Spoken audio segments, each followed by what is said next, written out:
Howdy folks, I've got a video preview for you today. We're going to be releasing our first Warfare video tomorrow, and of course, it's coming on the heels of an update about the channel.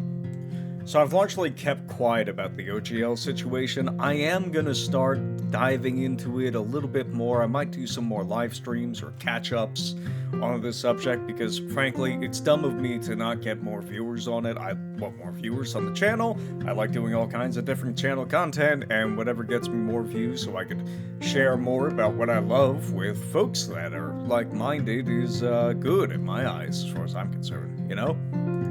We're also going to have two major updates to the channel. This should be fun. First is going to be a contest that tries to get us to 300 subscribers, maybe more. We'll see how that goes. And the contest will be, of course, I think for an AD&D Player's Handbook. It might be for an AD&D Dungeon Master's Guide. Of course, the most useful Dungeon Master's Guide ever released. Not second to, narrowly beating the 4th edition Dungeon Master's Guide. You might not have expected that, but that is my opinion. As to 1st and 2nd place, at least. And then once we get to that goal, once we get to 300 subscribers, I am going to be releasing a Patreon. I'm not expecting said Patreon to pull in a lot of people. I'm not going to be gatekeeping a ton of content behind said Patreon, though there will be adequate rewards for people who join up.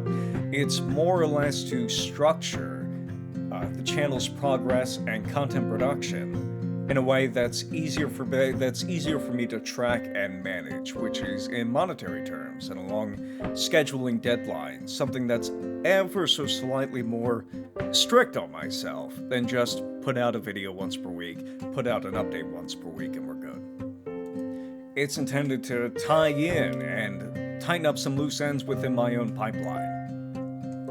But of course, all that's going to be handled after the contest is done and over with, and after we, reach our goal. You know what I mean. One last thing before a preview of the Warfare video.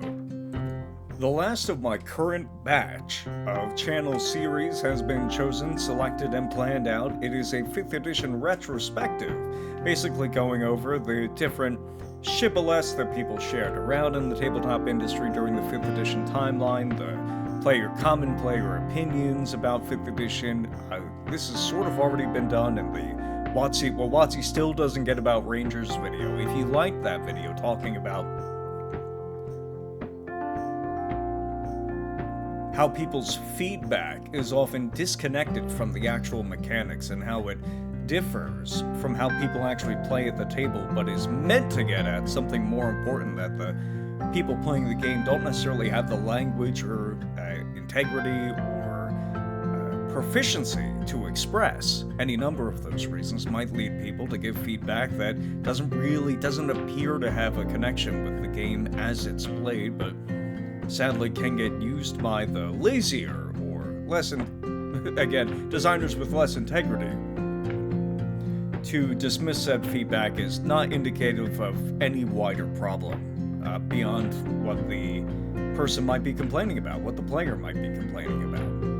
I just think it'll be good for history's sake as 5th edition finally enters its final twilight hour, as it is sunset, saying, for historical record, saying, this is what people thought of the game, this is what people were doing in the game, this was the general impression of how people were playing, so that people in the future know what went wrong, why was it so popular, what was keeping this rather rickety and undesigned product together, who was duct taping cracks in the walls to keep things and trying to keep things together, how did they do it? I think it'll be interesting, and from there we'll start doing live streams discussing prior videos. I think that'll, in particular, will be fun, returning to the live stream format, because for whatever reason, a ton of people showed up the last time I did a live stream, and it's abnormal for a tiny channel like this to have 25 concurrent viewers or so, but I don't know, if people like it, I'm going to keep doing it. So without further ado, here is our video preview for the week. I hope you guys are excited and hyped up for Warfare.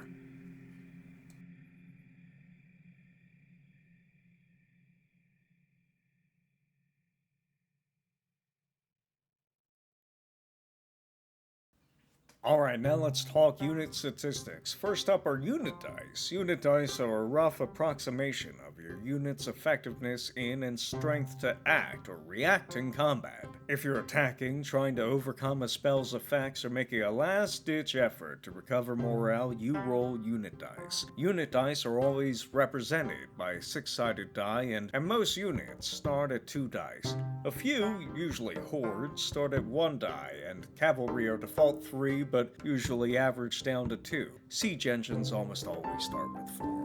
Kill and morale are the statistics we use to determine how hard it is to remove a given unit from play. When a unit rolls to attack another unit, they're rolling against the opposed kill and morale statistics. If you roll equal to or above a unit's kill, congratulations, y'all get to inflict casualties.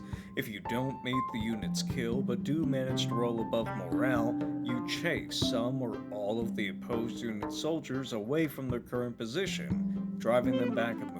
Rolling above morale 3 times can break troops as if they suffered a casualty. Now, move affects how far a unit can go during the charge and march actions. Units have like a minimum base movement speed that can't be dropped below 0, at least when you're making the unit, and some terrain modifies speed along with other statistics. If you want to move at least 1 square uphill with siege engines, you're pretty much forced to march. But besides that, you don't have to worry about accidentally building a unit that can't move at all. Range is what you'd expect. This determines how far out the unit can make attacks.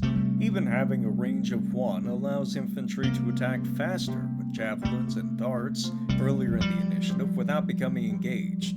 Engaged, by the way, is a condition from getting attacked in melee by a unit. It represents the scrum bogging down your units and keeping them from moving. It offers opportunity attacks if you start targeting someone else in melee. A unit's cohesion is a health statistic meant to represent how tightly packed the folks composing your unit are. The strength of infantry is in how well they stay in formation, after all. If a unit at 0 cohesion suffers casualties, they're dropped from the combat. It's just too scattered to regroup. In quick play, cohesion is the only health statistic we care about. It's an easy, single-digit number to remember, and most units y'all fight will have 2 or less at the start of the battle. It still shows up in grand battles, though. Giants, some siege weapons, and more than a few spells are great for keeping units scattered, but not so great at killing off a unit once they are. That's what the support of cavalry is for, and an army built for this strategy can avoid worrying about our second health statistic here. Like cohesion, figures is a statistic we use for determining unit health. It represents the rough number of people in a given unit, and believe it or not, it was the linchpin for solving our warfare problem.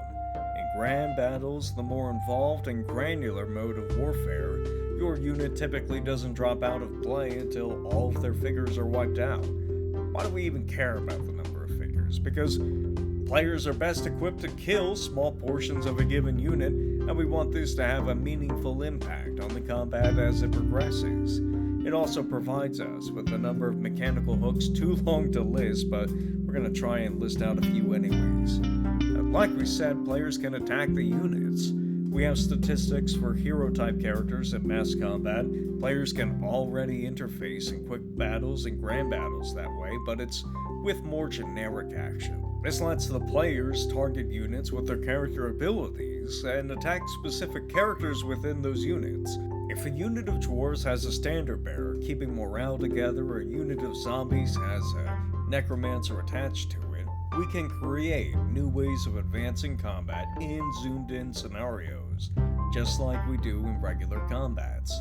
It lets us scale down units for use in more regular combats. As it turns out, a unit's figures and unit dice work pretty well as hit points and damage dice respectively. Managing every individual combatant's hit points against an 8th level party is stupid when it comes to the equivalent of town guards or low-level bandits, but that's because WotC never approached this issue the correct way.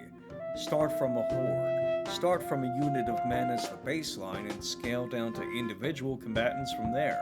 Conditions can affect individual entities instead of entire units. If Dryads start charming a unit of men, I could say it charms a section of the unit as opposed to the entire unit. I can split the unit up to cover more ground or condense the unit to bog down cavalry.